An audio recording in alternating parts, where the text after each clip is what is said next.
Welcome back to Cord Cutting Today, where we break down some of the biggest stories happening in the world of cord cutting, including today, Roku is fixing an important bug that prevented many Roku TVs from working properly. Fox and CBS could be losing Sunday afternoon NFL football games. We'll tell you they may go to a streaming service. And SpaceX has a new, cheaper internet plan.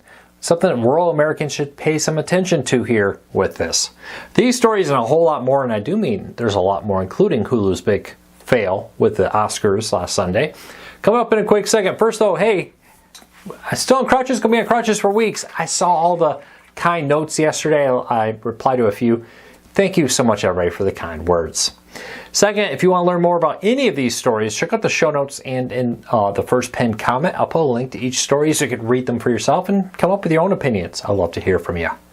If you're new here, please consider hitting that subscribe button, hitting that thumbs up. Doing one or both lets YouTube know you enjoy what we do here. With that said, let's dive into it. Now, over the weekend, this came to our attention and it impacted me. I was able to replicate this on some of our Roku TVs. Roku, if you were using an antenna to watch your TV, you know I'm a big fan of antennas to watch TV, they had a bug that randomly the screensaver would kick on and shut off the antenna feed. You had to go back to the home screen and relaunch the channel guide to get back to your channel. Roku has confirmed to Cord Cutters News that they are rolling out a bug fix to this for impacted TVs. It seems, they didn't say this, but in our testing, it seems like Roku's inactivity sensor, whatever it does to monitor when the TV is being in use, after a while, if it's on use, it kicks on the screensaver, was falsely detecting the antenna as not actually using the TV. So with that, we got a great little look at that, and they're fixing it. So it's great to see Roku rolling out a fix for that. So if you had a Roku TV that was doing this and you were unable to watch your antenna, good news. A fix is being rolled out. It will automatically update in your Roku. You can always check in the settings if there's an update available now for that. Next up, Fox and CBS may be losing NFL Sunday's afternoon football games. This comes as the NFL is reportedly looking at taking the early opt-out of its clause that would allow it to opt out of its contracts 4 years early, so 2029. That feels like a ways away, but it's actually pretty close. And if they are doing this, negotiations are probably already starting to take shape. People are starting to drop little hints, including Netflix, who's reportedly interested in getting some Sunday afternoon games. They had some surprisingly good Christmas Day NFL games. No glitches, no issues, which is impressive because other live NFL streams, or live sporting streams, I should say, other than the NFL, did have some problems on Netflix. But Netflix seems to have figured that out and corrected them. They're not going to be alone. There's other reports that Google and Amazon and others are interested in doing a bid for this, which is probably the reason why the NFL is interested in opting out of its TV contracts with CBS and Fox early.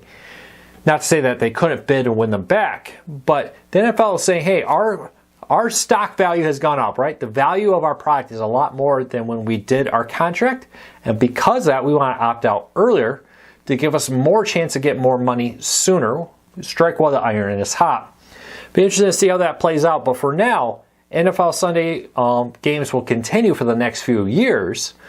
But in 2029, a lot could change with NFL football. We'll keep a close eye on this. And if it does come to fruition or become a reality, we'll have full coverage there. But keep an eye on this. I suspect we're going to see a record-breaking price for the NFL. Of the top 100 most watched events in 2024, the vast majority of them, I do mean the vast majority of them, were NFL games. Next up, if you've been thinking about SpaceX, if you live in rural America and have limited options for home internet, they have a new $80 a month plan that is cheaper. Though there is some catches with this. You don't get quite as much speed. Instead of averaging 150 to 250 down, which is not a bad speed. I know a lot of people here say, I get a gig, 2 gigs or more. That's great, but if you live in rural America, you probably don't have that option. But they're now offering a cheaper plan called Residential Lite that will give you 50 to 100 down.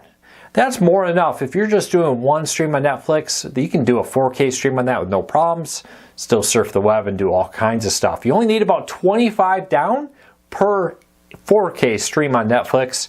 Like I said, this may not be for everybody, But for a lot of people, this is probably all they need. If you're living alone, for example, you're not really into online gaming, you're just looking for a little streaming, pay your bills, check your bank account, maybe pay your utilities, that kind of stuff. Not a bad deal. It's nice to see them offering some cheaper plans.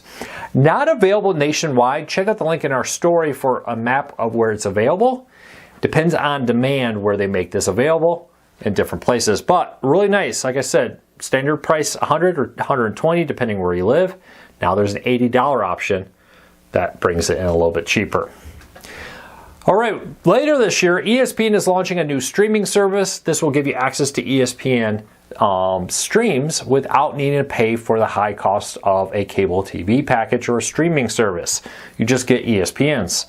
Now it's being reported by the Wall Street Journal that FanDuel Sports Network, the RSNs, formerly Bally Sports, before that Fox Sports, we'll see how many more names they get in the next few years, is in talks with ESPN to offer a bundle deal that not only would you get the ESPN channels, but you'd also get your local RSN if you lived in a market with the FanDuel Sports RSNs.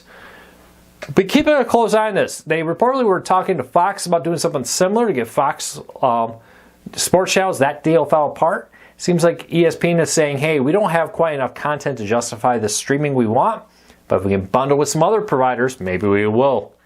If they can get all the RSNs, it could be a much more compelling deal. We'll have to keep a close eye on this, but Fox backed out. Now FanDuel is in talks with Disney, according to the Wall Street Journal.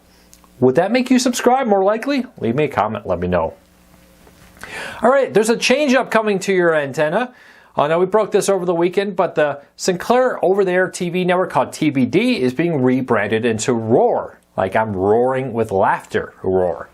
And with that, they're going to continue to be focused on comedy programming, but on April 28th, they'll change their name, keep their schedule, keep their lineup. This comes as the network has kind of shifted focus from reality programs over to comedy programs. I'm sure they're figuring the Roar name is a better fit for where the channel is now with what it does. But you'll see more network shift to broadcasting groundbreaking comedy franchises that deliver the funniest, most memorable, and uproarious humor on TV. Check it out. Link in the show notes if you want to find more. Now, other than the name change, seems like very little is changing here, but it does kind of cement the fact that they've done dramatic changes to this network in the last few years, away from the more reality into the more scripted comedy programs with it. All right, next up. Now, last week we learned that Amazon had launched a new, smarter Amazon Alexa service. Now, this is a subscription service, free for Amazon Prime members, extra if you are not. But with this, Amazon's chief executive officer has announced that they will also this fall have all new devices coming out for this. Now, the new upgraded Alexa device or AI will work on existing Alexa speakers and displays, but they're going to come out with additional hardware this fall. We had heard a lot of rumors that there would be some hardware with this spring announcement. That did not happen. This was purely about a software update. For whatever reason, it sounds like they pushed this back to the fall. But keep an eye, new ones coming. I've been a big fan of the Echo Show 15 and 21 inch. I think they're really good kitchen TVs, small office TVs. Now where they are a smart display and smart speaker, but they also allow you to have a built-in Fire TV for all your streaming apps and stuff. I think it's a pretty nice little option for a small TV for your kitchen that does more than just be a TV. Be interesting if they do more devices like that. Next up, now we talked a little bit about how we have Netflix wanting sports. Well, Netflix also wants to be the new home of the Oscars. The TV contract for the Oscars is coming up, and Netflix is leaning into live events and live content. And this comes as Hulu streamed for its on-demand customers the Oscars live as part of their on-demand subscription. Didn't go too well. The stream cut off mistakenly early, and many of the biggest awards for the whole evening had not happened yet. Hulu failed to get the stream back live and instead said, hey, we're going to post a recap of it so you can rewatch everything as soon as possible. Huge black eye for Disney as they try to get more companies to give them streaming deals for sports and live events. This didn't go well, and definitely something I guarantee you Netflix will bring up in their negotiations for getting the rights to the Oscars. It'll be interesting. Live events, live sports are still one of the few reasons people pay for traditional cable TV.